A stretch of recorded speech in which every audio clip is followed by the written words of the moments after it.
अबे दानिश, ये क्या हुआ था? अबे डकैत, भागो।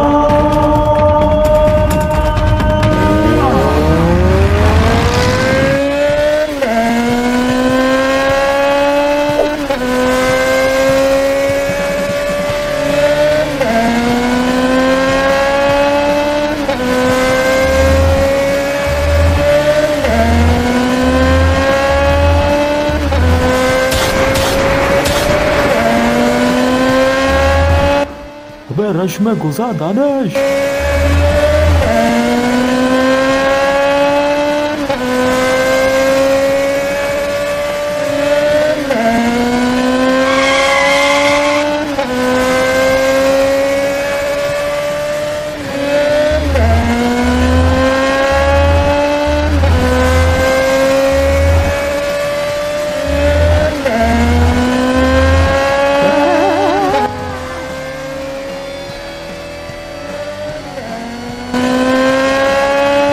फराज आगे सिग्नल बंद है। अबे जाने दे।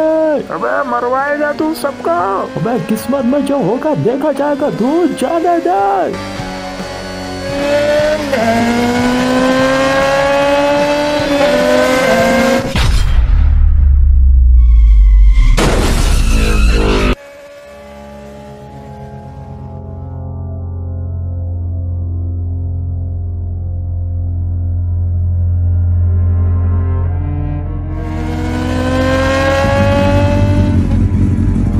अबे फराज पीछे चेक कर, आ तो नहीं रहे वो लोग। मुझे पीछे से गाड़ी के ठुकने की आवाज आई थी। इसका मतलब यही है कि उन्होंने रोड की मट्टी चाट ली। तुम दोनों लड़के कमाल के हो। तुम लोग बहादुर भी हो और होशियार भी। वे चच्चा तुम तो रहने ही दो, तुम्हारी वजह से तो हमारी बिरयानी दम पे लगने वाली थी। डकैत लोग कभी इतना लंबा चेज नहीं करते। वो लोग काफी दूर तक हमारे पीछे आए हैं। अबे गरक कर उन डकैतों को। अभी ये बता कि चाचा को कौन सा हॉस्पिटल लेके जाना है। अरे नहीं, अभी हम हॉस्पिटल नहीं जाएंगे। हाँ सही बोला, पहले हम पेट्रोल डलवाने जाएंगे। अरे मेरे कहने का मतलब है कि मैं हॉस्पिटल जाना ही नहीं चाहता हूँ। तो फिर क्या हकीम के पास जाओगे? तुम्हें गोली लगी है। गोली मुझे छू के निकली है, जिससे सिर्फ जख्म हुआ है। मेरे पास घर पे फर्स्ट एड की सहूलत मौजूद है। मैं उसी का इस्तेमाल करके अपनी मरहम पट्टी कर लूंगा।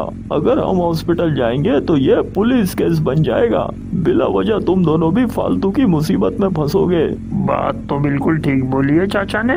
चाचा घर है कहाँ आपका? यहाँ से मस्जिद तकरीबन 10 किलोमीटर दूर है। अबे इतना तो पेट्रोल भी नहीं है मेरी बाइक में। फराज तेरे पास पैसे हैं? पेट्रोल डलवाएंगे, मेरे पास पैसे ही नहीं है। तुम पेट्रोल पंप तो चलो जल्दी।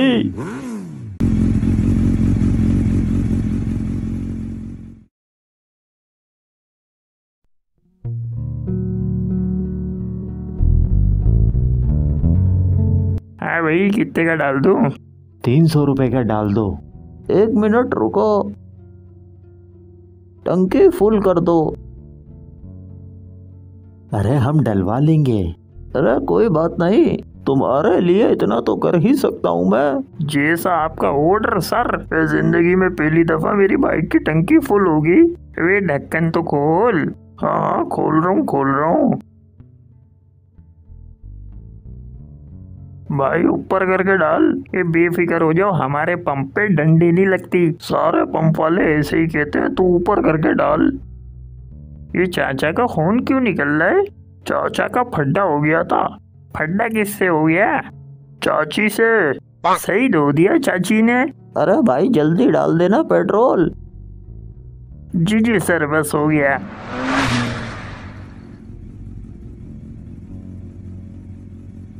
वे चाचा बहुत दूर घर है भाई तुम्हारा तो। हम बस पहुंच ही गए।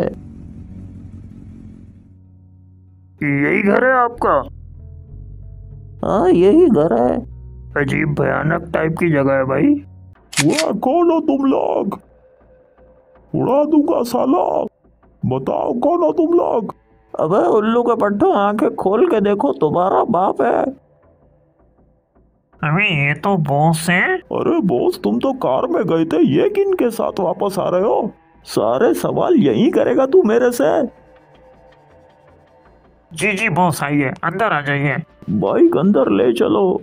ये अपने ही बंदे हैं? हाँ बेफिक्र रहो, बाइक अंदर लेके चलो। मेरा ख्याल है कि हम यहीं से वापस हो जाते हैं, आप चले जाइए। नहीं नहीं, मेरे साथ अभी अंदर चलो, अभी बाहर खतरा टला नहीं है।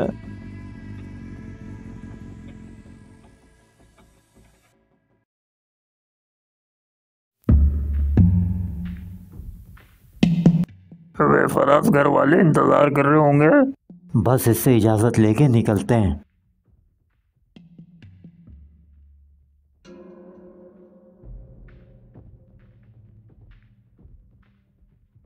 अरे बैठो बैठो, तुम लोग इत्मीनान से बैठो। गर्मा गर्म चाय हाजिर है जनाब। अरे चाय वगैरह की क्या ज़रूरत थी सर? चाय की जरूरत किसको नहीं है भाई, इसके बगैर तो दिमाग ही काम नहीं करता। तुम्हारा बहुत बहुत शुक्रिया। जी जी सर, सॉरी। मैं तुम दोनों का बहुत शुक्रगुजार हूँ, मेरी जान बचाने के लिए। सर ये तो हमारा फ़र्ज़ था, लेकिन अब हम इजाज़त चाहेंगे। तुम्हारा अभी बाहर निकलना सेफ नहीं होगा, वो लोग दोबारा हमला करेंगे। वो डकैत तो अब तक कल्टी हो चुके होंगे। वो डकैत नहीं थे, वो हमारे दुश्मनों के आदमी थे। मैं समझा नहीं आपकी बात। दरअसल तुम लोग अभी तक मुझे पहचानते ही नहीं। क्या आप हमें पहले से जानते हैं? नहीं, लेकिन शायद तुम लोग मुझे पहले से जानते हो।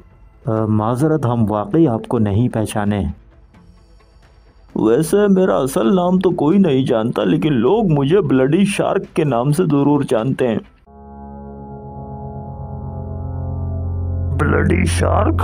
वो मशहूर स्मगलर? और भी कई छोटे मोटे क्राइम्स हैं जिनमें मेरा नाम आ जाता है। सर आपका नाम तो छोटे मोटे क्राइम्स में नहीं बल्कि मोटे मोटे क्राइम्स में आता है। अबे चुप रहे बावले। तुम बातें मजेदार करते हो, तुम्हारा ये मज़ाहिया अंदाज मुझे बहुत पसंद आया। मुझे समझ में नहीं आ रहा कि इतना बड़ा क्रिमिनल सड़क पे निहत्था कैसे घूम रहा था।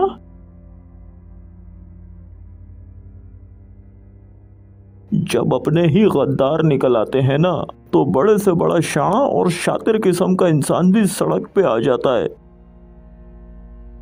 मेरे बहुत ही करीबी साथी, जिसे मैं अपने भाइयों की तरह मानता था, उसी ने मेरे साथ धोखा किया।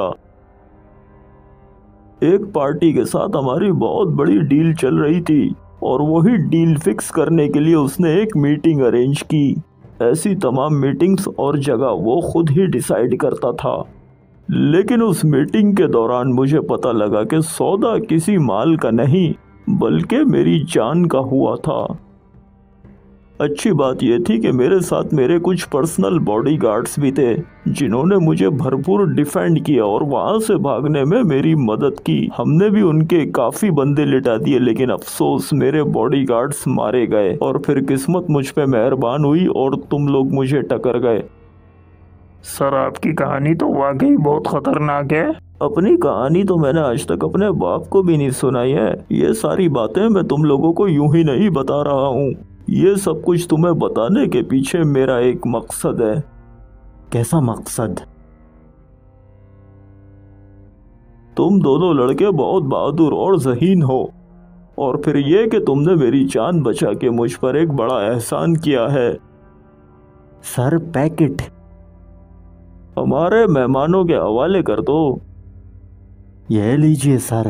ये क्या क्या चीज है भाई? मेरी जान बचाने के बदले में एक छोटा सा तोहफा। इस लिफाफे में 2 लाख रुपए हैं, दोनों बराबर बांट लेना।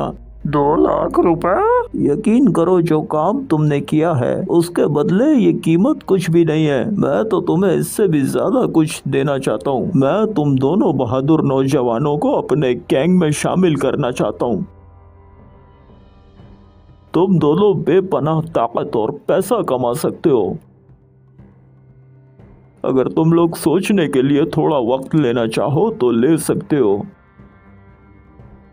ये फैसला तुम्हारी जिंदगी में एक बहुत बड़ा बदलाव ला सकता है। मुझे तुम्हारे जैसे बहादुर और ज़हीन लड़कों की जरूरत है।